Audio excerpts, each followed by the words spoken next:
السلام علیکم ورحمۃ اللہ۔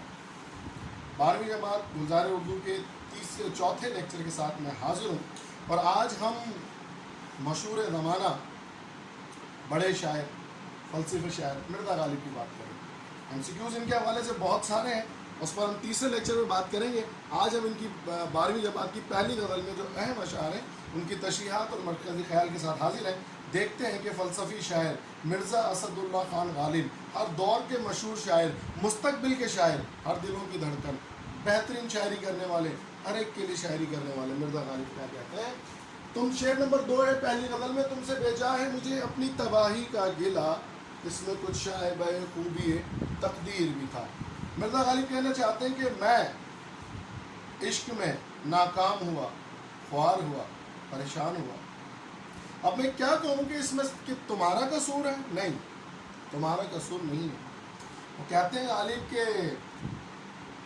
عشق نے نکما کر دیا غالب، ورنہ آدمی ہم بھی تھے کام کے۔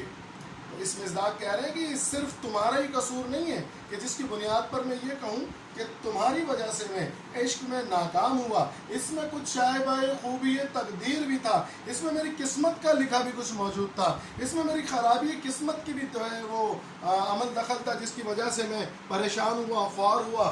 اور یہاں شائبہ خوبی تقدیر کو طنزیہ انداز میں کہہ رہے ہیں کہ یہ یہاں پر خوبی تقدیر سے مراد کیا ہے کہ اس میں میری تقدیر کا کیا بھی اپنے محبوب کو تسلی دیتے ہوئے کہہ رہے ہیں کہ عشق میں اگر ناکام ہوا تو صرف تمہارا قصور نہیں، میری تقدیر میں بھی ایسا ہی لکھا ہوا تھا۔ یوسف اس کو کہوں اور کچھ نہ کہے خیر ہوئی، گر بگڑ بیٹھے تو میں لائی کے تعزیر بھی تھا۔ غالب کی تلمیحات بہت خوب ہوتی ہیں۔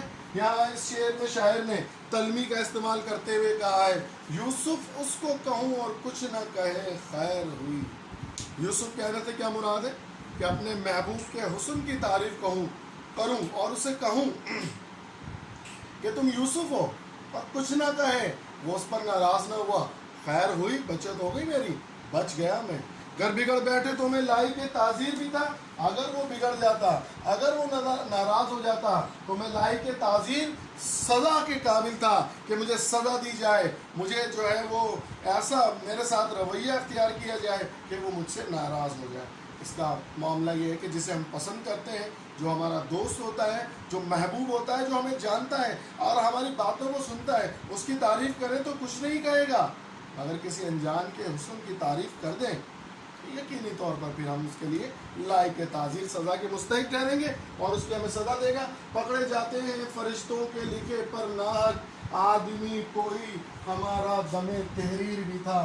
فلسفی شاعر علامہ اقبال نے یہاں فلسفہ استعمال کرتے ہوئے کہا ہے ہم تو صرف فرشتوں کے لکھے پر پکڑے جائیں گے، ناحق کیوں؟ اگر یہ نہ لکھیں تو ہم نہیں پکڑے جائیں گے۔ دیکھیے بھائی، بات یہ ہے کہ میرا رب سب کچھ جانتا ہے، مگر غالب کہہ رہے ہیں فلسفے کا استعمال کرتے ہوئے کہ ہم کس کی وجہ سے پکڑے جائیں گے؟ فرشتوں کے لکھے پر پکڑے جائیں گے۔ اگر فرشتے میرے گناہوں پر نہ لکھتے تو کیا ہوتا؟ تو یہ ہوتا کہ ہم جو ہے وہ آدمی کوئی ہمارا دم تحریر بھی تھا، کوئی ایسا شخص موجود تھا جس نے میرے حالات کو لکھا، جس نے میرے واقعات کو لکھا، جس نے میری پریشانیوں کو لکھا۔ اگر اس نے میری پریشانیوں کو لکھا ہوتا تو یقین جانیے کہ پھر میری پریشانیوں کو دیکھتے ہوئے یقیناً میرا خدا، میرا رب، میرا اللہ مجھے معاف کر دیتا اور میں معافی کا حقدار ٹھہرتا۔ اگر میں پکڑا گیا تو فرشتوں کی وجہ سے، ورنہ ایسے مشکل حالات میں زندگی گزاری ہے کہ امید کرتا ہوں کہ میرا رب مجھے ان حالات کی وجہ سے معاف کر دے۔ خوب تیاری کرتے رہیے، اگلے لیکچر میں پھر ملاقات ہوگی، تب تک کے لیے اجازت دیجیے، اللہ حافظ۔